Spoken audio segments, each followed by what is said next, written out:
Ma Minglong's residence adjoined the mosque. On occasion, officials used to come and inspect the mosque. One day, various officials came by the mosque, and Master Ma saw them and came out to welcome them in. The officials asked Ma, "You, who are you?" Ma answered, "The Muslim school manager." The officials asked, "What is the purpose of this teaching?" Ma responded, "It is called the teaching that cultivates the Tao." The officials kept asking, "How does one cultivate that Tao?" Ma replied, "Following one's natural disposition. This is to cultivate. This cultivation is like a way of governing that causes peaceful conditions." The officials were not satisfied with the answer and replied, "Now, do not speak of governing that causes peaceful conditions. What you call following one's natural disposition, how can you explain it?" Ma replied, "Following one's natural disposition is to obliterate selfish benefits and restore the natural order, thus achieving a nature of stability. If a man follows this, then the Tao can be reached." The officials nodded their heads and expressed satisfaction, then asked, "You, Islamic teachers, you seem to be carefree men outside the world of concerns. Isn't that just being like those kinds of Buddhists and Taoists who make light of things in front of rulers? How is it then that you behave with excessive respect?" Ma replied, "The ethics of our teaching and those of Confucian teaching are the same. Whoever follows our precepts and laws takes loyalty to rulers and obedience to parents as a duty. How can this be compared with fatherless and rulerless, ill-behaved Buddhists and Taoists?" Officials saw that his answer was not coarse and that, furthermore, it was proper and not irrelevant, and said, "We heard that you have classics in your teaching. May we see them?" Ma answered in the affirmative, invited the officials in, opened for them a portfolio of books to inspect. Then Ma took a book, reading slowly from the contents. He explained its principles, natures, and sources. He expounded upon its excellent, important points, and went to heart of everything that had never come forth from Confucian, and that would be unfamiliar. All the dignitaries inclined and listened quietly. There was not one who dared to utter a sound or cough. Afterward, they kept coming, and on other occasions, to listen to more. Within 10 days they awarded him, Ma, with a horizontally inscribed board with words of praise, raised the rank of his house, and gave him a school manager's certificate with a belt and cap. I'll extract from the Dao of Muhammad, a cultural history of Muslims in late imperial China by Dr. Ziv Ben Dorbenet, specifically about Ma Minglong, the Islamic scholar of some renown, and his interactions with the imperial apparatus of the state, which I believe was a good introduction to a recommendation of this book, and to some extent a brief overview of the history of Muslims in China in and of itself, and something I wanted to start with this video. My name is Bilal, and welcome to the Tea House. Now, China and Islam, those things are talked about in some regard in the current discourse, and there's a lot of misinformation about the status of China and Islam and how Islam is viewed within Chinese society itself. A lot of misinformation people will post online. That is not being said that China does not have systemic discrimination against religious minorities, but that the broader view of Islam within the sphere of Chinese society, or the scope of Chinese society, is a lot more complex than people make it out to be. Now, Islam's been in China for quite a while, first arriving in 618 to 907 CE, and the individual who brought it was Sa'ad ibn Abi Waqqas. Forgive me if I'm mispronouncing that, sometimes I have issues with those. Who was a Sahabi, and he brought Islam to China itself, coming from a delegation that was sent by the Prophet Muhammad, peace be upon him. He was received by the emperor, and then a mosque was built upon orders from the emperor himself. I'm going to butcher this, but the mosque is the Huangshang Mosque, and it is the oldest mosque within China itself. Far from what some would say about the status of mosques in China, this mosque is actually considered a national treasure and is still actually heavily used to this day.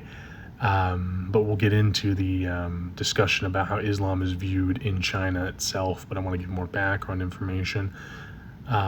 This mosque and the majority of actual Chinese Muslims are called Hui Muslims, and they claim descended from those first Arabian diplomats that were sent to China to speak with the emperor and to spread Islam. Chinese Muslims have been historically associated with the apparatus of the state itself, and the book talks about this, from cornering the market on astrology for the Chinese emperors and the Qing dynasty especially, to later serving as generals in both the Chinese Civil War on the side of the nationalist Kuomintang and in the with the Chinese Red Army. Although most Muslim generals of fame fought for the Kuomintang, with a smaller minority from the Hui fighting for the communists in China itself.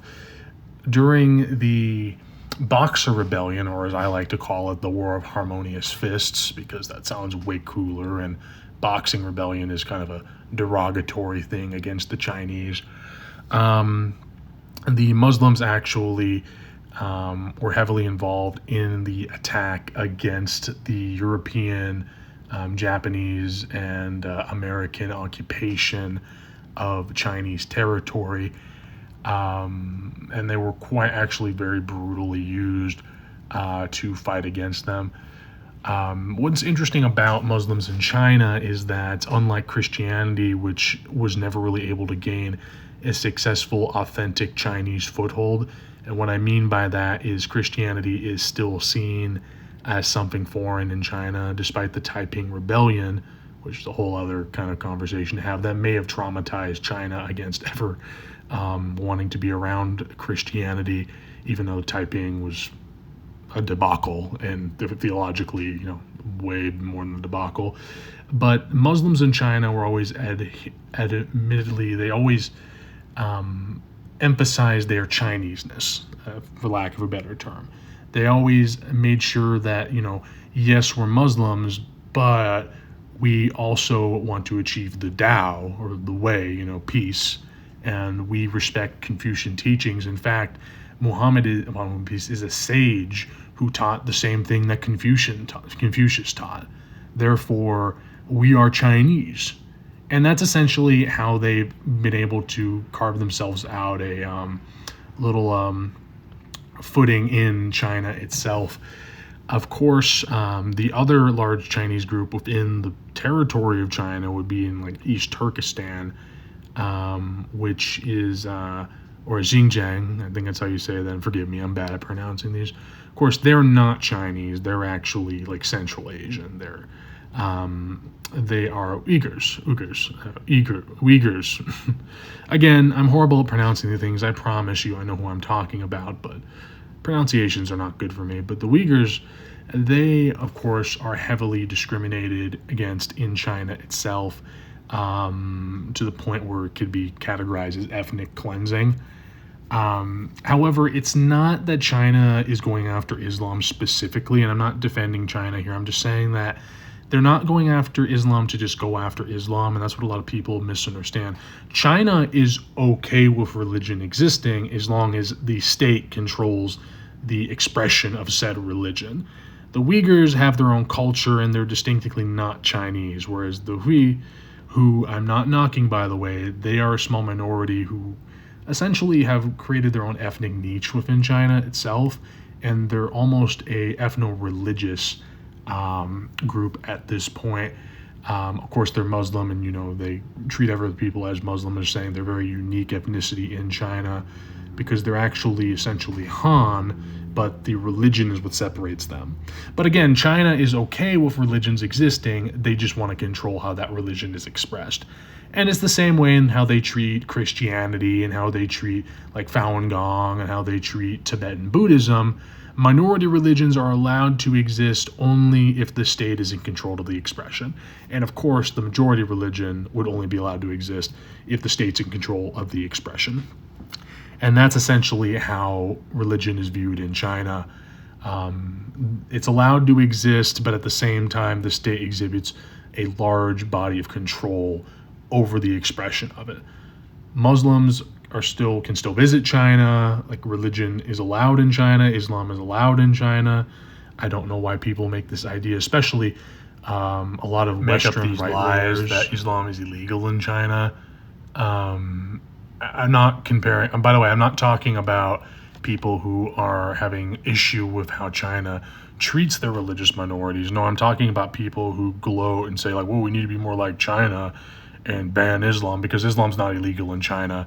It's considered a fundamental part of their society as far as how it's treated. But of course, it's like entirely fake kind of admiration towards it, and that's how China operates. They essentially hold up their minorities and basically are just like, oh, look how well fed our minorities are. And all societies with religious, ethnic, racial minorities all do the same thing. But yeah, that's just basically a rundown of how Islam is viewed in China itself, or how religion is viewed in China itself. Beyond that, Muslims also fought heavily against the Imperial Japanese in China. A little segue onto that, where the imams in China declared jihad against the Imperial Japanese army, and were quite successful as guerrillas fighting the Imperial Japanese. Along with that itself, one of the greatest explorers in Chinese history was actually a Muslim.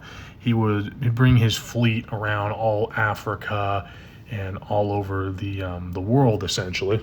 This man being, of course, Zheng He.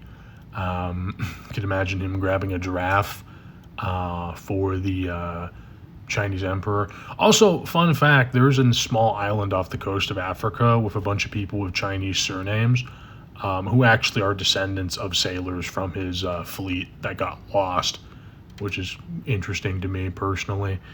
But yes, Islam in China essentially is a very important part of Chinese history and culture that people generally ignore or are unaware of its existence.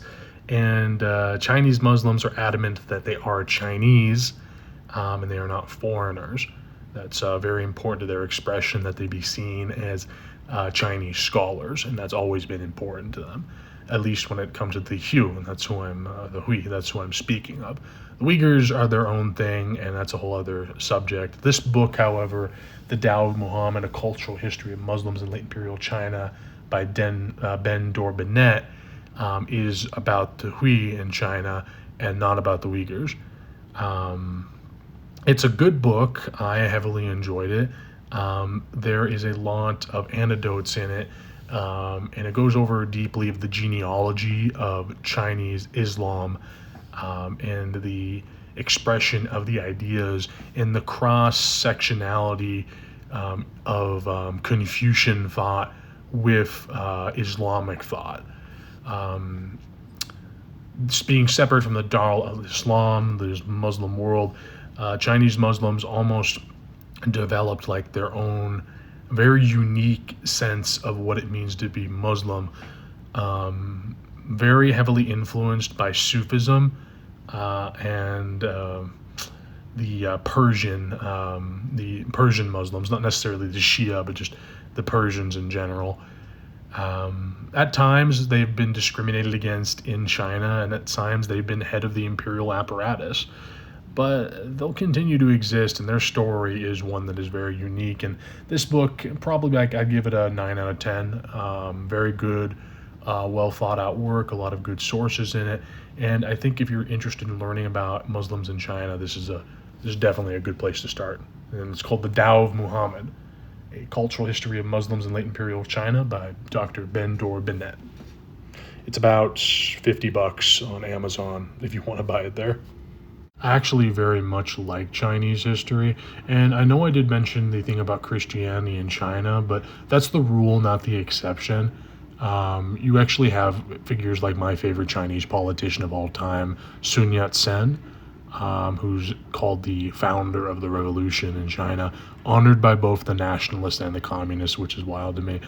He was a Christian, so like I'm not saying that they don't exist in China or that they've never held influential power. I'm just saying that as a rule, they've never established the same distinctly Chinese foothold that Islam has in China. So I just wanted to throw that out there. And I might do a video on Sun Yat sen later. But just tell me what you guys think. Anyways, thank you all and have a good night.